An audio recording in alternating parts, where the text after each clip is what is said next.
Hey, what's going on, guys? It's Bear here with the Scry guys and DUSKMOURN preview season, spoiler season, whatever season you want to call it, is upon us. Now, if you guys don't know this about me, I love horror films, so I'm pretty excited about this set just to see all the little like Easter eggs or whatever, like inspirations that I love from horror movies into these cards. But today I'm going to be doing the Aminatou Veil Piercer Precon Commander deck. Now this deck is going to be a under $300 type of upgraded situation because I really like enchantment type of deck. So I wanted to do, like, you know, something a little bit more expensive. So so Aminatou Veil Piercer is a 1 and Esper commander. At the beginning of your upkeep, Surveil 2, pretty sweet, and we were gonna want to take advantage of that. But each enchantment card in your hand has Miracle. Its Miracle cost is equal to its mana cost reduced by 4. So we're gonna be able to we're gonna be able to sort of cheat in a lot of big enchantment spells, and hopefully that's what we're going to be able to do with their Surveil. And let's just get into it. But before we go into like the actual like flow chart of this commander deck, I wanted to put no scroll rack, no problemo. So because we're going to be able to surveil each upkeep, sometimes you're going to have to draw some enchantment cards that you wish you had it on the top, so you get the cost reduction for 4 mana. And so we're going to have a card like Penance, which is I believe $1. You can choose a card from your hand and then put that on top of the library, prevent all damage from a black or red source. You actually don't need to target anything, you could just do this for free. That's crazy, right? But if this isn't out, you could also do have our little one-offs with Brainstorm and Brain Surge from Modern Horizons 3, just to be able to put those cards back on top of the library to hopefully do it next turn, and they're both instant. So that's really great. Alright, now back to the flowchart. Let's look at our ramp situation to first begin with how we're going to play these cards, right? We're gonna be playing Soul Ring, Arcane Signet, and we're gonna do the Talisman cycle. I like the Talisman cycle a lot more than the Signets, just because they can tap for mana on their own. You don't need to filter a mana into it, so I just opted for that. But we're also gonna have some pseudo ramp for our enchantments, because we do have, I believe, 22 enchantments in here, so they should be able to hit a lot of things. And then we have one cost reduction that's not really a fan favorite, but let's get into it. We have Inquisitive Glimmer, which is a new one from DUSKMOURN. It gives all of our enchantment spells 1 less to cast, and our unlock spells 1 less to cast. Now, I didn't really put a room in this one, just because I didn't think there was any that really synergized as well. But I think I have to go relook at it to maybe think about it. But it's pretty negligent, it's pretty not negligent, negligible if we don't have any unlock. We really just want it for the top portion, and a 2 mana 2/3 is pretty decent. We also have Sten, Paranoid Partisan, same Azorius colors, legendary, human, you know, whatever. When it enters the battlefield, you could choose anything besides a creature or a land to do the cost reduction, but you could also pay 3 mana to blink it out for the turn, or until the end step to save it, because, you know, board wipes happen all the time. And then we have Grand Arbiter Augustin, which I've said not a lot of people are fans of this, but for this deck, tech, we do have most of our cards in blue and white, and then black is more of a support color in this one. Just because I didn't really want to put tutors in here and all that stuff, so black is mainly in here for like some of the powerful enchantments that they have that are super expensive to cast. But you know, we have Aminatou, and then we have like board wipes and stuff like that. So this is gonna help us play a lot of our white and blue enchantments mainly, but and also help us slow down our opponents a little bit. But let's take advantage of all the surveil that we're gonna be doing now. So Aminatou has a upkeep ability to surveil, so we should be able to, or we should not be able to, we should be looking out to go ahead and take advantage of that. Now we have Enhanced Surveillance, a 2 mana enchantment. When you may look at additional 2 cards each time you surveil, and then you can exile it to shuffle your graveyard into your library. This card is so good in this deck just because not only are you going to look at 2, you're going to look at 4 instead. You're going to look 4 deep, kind of filter out your draws. What's it called? Shape your draws out a lot better, because sometimes I hate when you're playing and you just run into a pocket of lands, like for 3-4 turns it's just lands. So this is definitely going to help us with that situation. And then we have Disinformation Campaign. It's a 1 and Demir enchantment. When it enters the battlefield, you draw a card. Each opponent discards a card. Whenever you surveil, return it to your hand. So every turn we at least have some form of guaranteed card draw, meanwhile destroying our opponent's hand. And it's pretty minuscule, and it's always going to set us back 3, at the best 2 mana every turn, but it's guaranteed every turn. So I think that's, I always try to find a place. I love playing this in standard when it was out, just to play the control decks and all that stuff. So I'm happy that I finally found a place for it in a commander deck. But we're going to be putting a lot of big things in the bin, and hopefully they'll rise from the grave. We have Debtor's Knell for 4 and 3 Orzhov, but with our commander, hopefully it's only going to cost 3. At the beginning of your upkeep, you may put target creature card from a graveyard onto the battlefield under your control. So, from any graveyard. Pretty sweet for 3 mana. And then we have Starfield of Nyx. Now, Starfield of Nyx is awesome because at the upkeep, we get to go ahead and recur something from the recur a enchantment from the graveyard to the battlefield, so we can possibly do a lot of our expensive ones, like one with the universe or something like that, into the bin, and then with Starfield of Nyx, bring it back onto the battlefield, essentially cheating out the cost. Now, one thing that's kind of dangerous of Starfield of Nyx is that it turns everything, after we have 5 or more enchantments, it turns everything into a creature, and that's not really dope. if we're doing it at a time that's pretty inconvenient and where we can't really take advantage of them all being creatures. So we need like a escape button, emergency button, right? Emergency button for Starfield of Nyx, and Aura of Silence is the classic one. It's going to tax our opponents of 2 mana to cast artifacts or enchantments, and then when we need to possibly just get rid of this, maybe if there's a board wipe happening, we go ahead and pop Starfield of Nyx. We can get it back plenty of ways, but yeah, and it's just a good, like, tax stacks or whatever. No, I don't think it's stacks, like a taxing effect, right? But we're playing a whole bunch of enchantments, and enchantments are a part of the stars, I guess. No, it's just they have the constellations, right? So we're gonna take full advantage of a lot of decent creatures that have constellations on them. Sage of Mysteries is gonna go ahead and mill a target opponent for 2 cards. Underworld Coinsmith is gonna keep gaining us life, and if we need to pay Orzhov to pay 1 life, each opponent loses a life. Grim Guardian is the same situation as well. Whenever an enchantment or an enchantment enters the battlefield, each opponent loses 1 life, and then Doomwake Giant could possibly just board wipe them. Now, we do have a combo for this deck where all of these things can just pretty much end the game if any of these are out with the combo, but they're good on their own as well, just because we're going to be playing so many enchantments. And then we do have Enchanted Evening in the deck, so that also helps further along our plan. But things are about to get pretty eerie.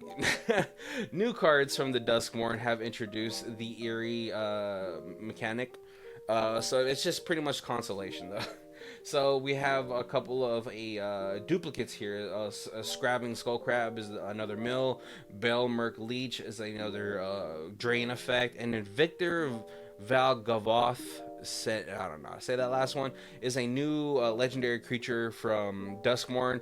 So it has like 3 different Eerie triggers. The first one, you get to Surveil 2. The second one, each opponent discards a card. And the third time, you get to recur a creature from a graveyard onto the battlefield under your control. So pretty sweet. Pretty sweet to have in this.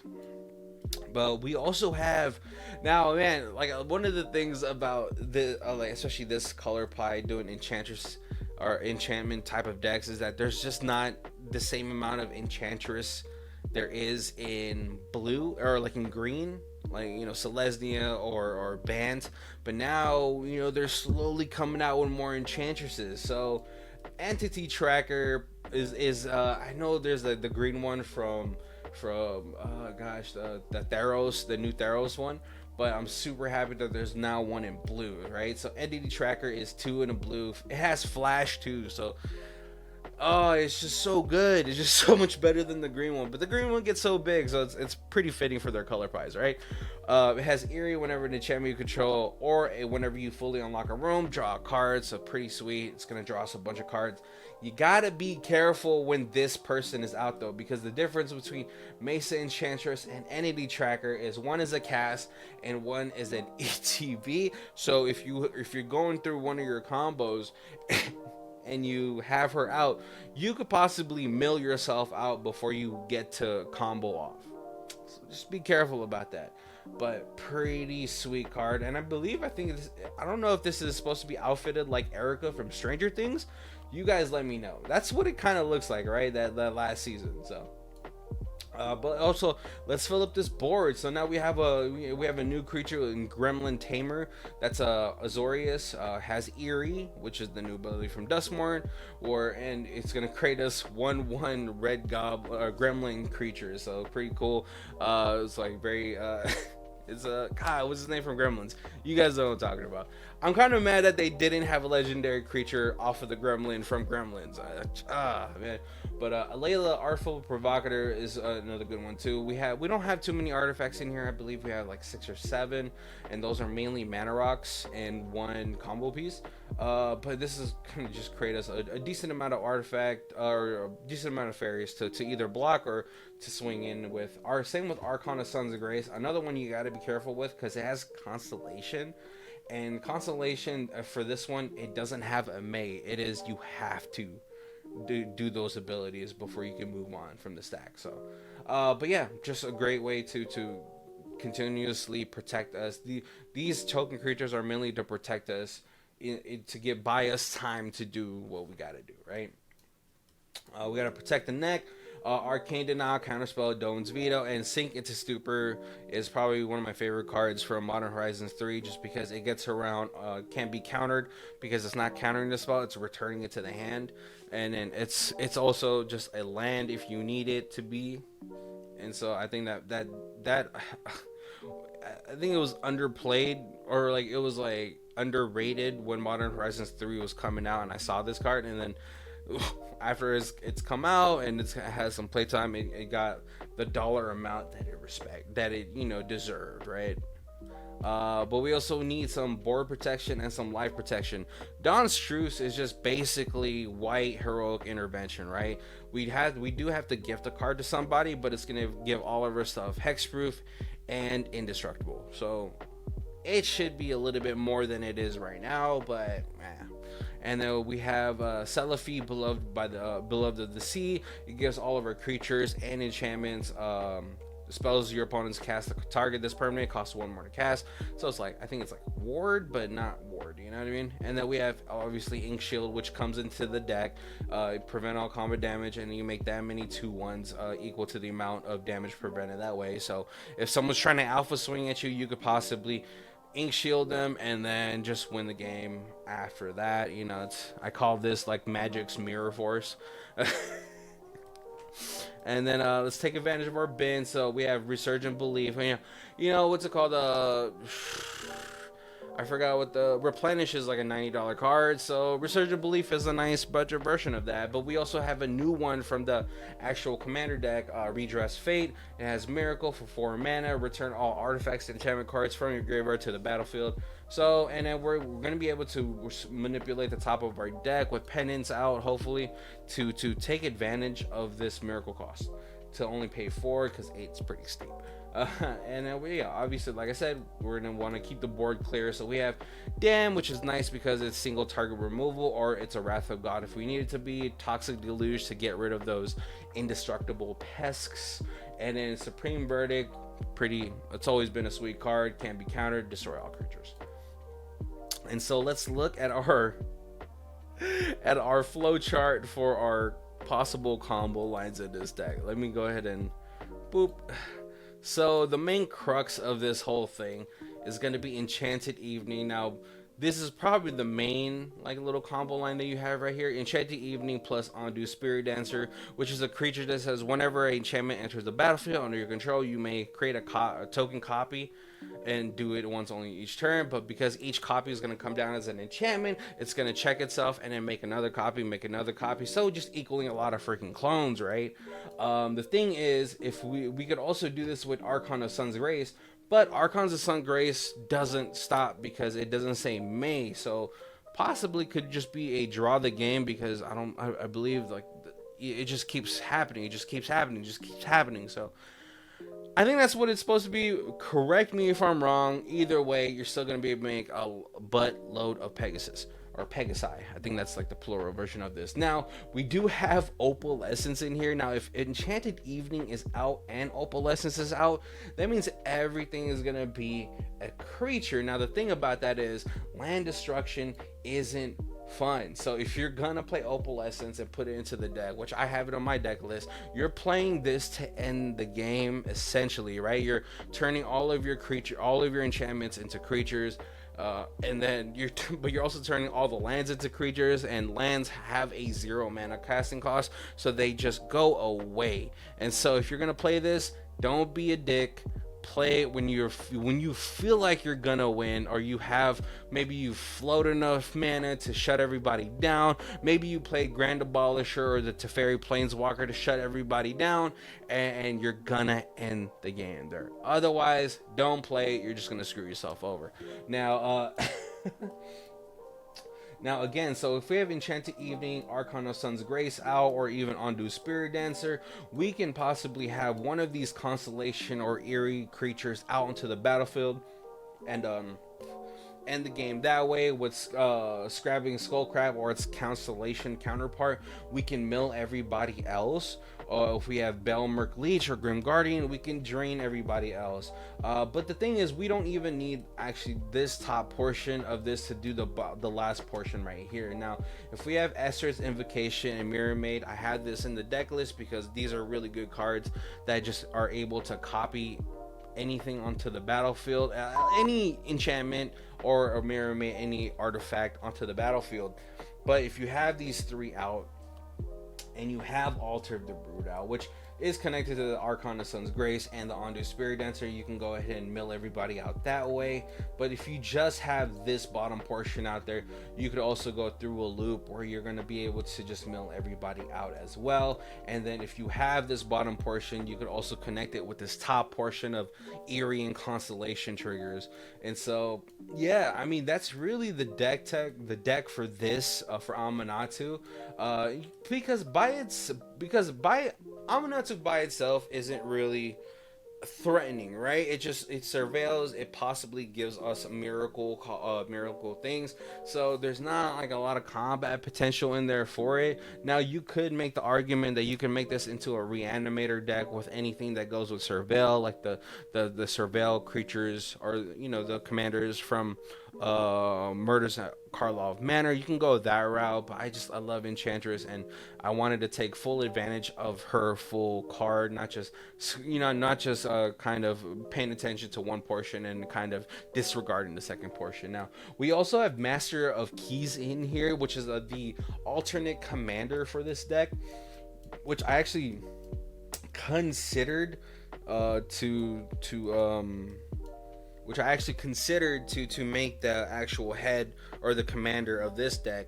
But that one's just good on its own too. It gives all of our enchantments escape, and then it mills. It has like it's Esper and X where you mill that many and stuff like that. So I think that's a really good alternate commander. But I also slid it in here just because it gives all of our enchantments escape. So that's pretty good. One thing that I would say is one of the negatives of this deck is like it's pretty weak to anything that's going to get rid of our graveyards. So say we're trying to surveil and we're trying to do one of our replenish effects, or if we have Master Keys trying to escape effects and all that stuff, it can kind of be stopped that way. Aminatou really doesn't have to be on the battle. We don't really need the miracle cost. The miracle cost will help us accelerate our game exponentially. But you know, we do have things like, you know, Smothering Tithe in here, and then if we Esther's Invocation it, now we have two smother. There's a lot of ways for us to gain a lot of mana, and so I love that this deck is pretty focused on its main. Like it's pretty commander heavy or commander centric, but it could also operate pretty well without it, with all of our other creatures out on the battlefield too. So definitely that's the end of this deck tech. Hope you guys like this flowchart version of a deck tech. I kind of like enjoy doing it this way. I've always been a fan of like the Charlie Daylight always Sonny's Philadelphia scene where he's doing like the red flowchart and everything. But yeah, like hopefully you guys like, comment, subscribe. Let us know what you guys want us to do in the future in the comments. You know, we take all suggestions pretty seriously, and we want to implement those. You know, and I want to thank you guys for subscribing to us, and have a good day.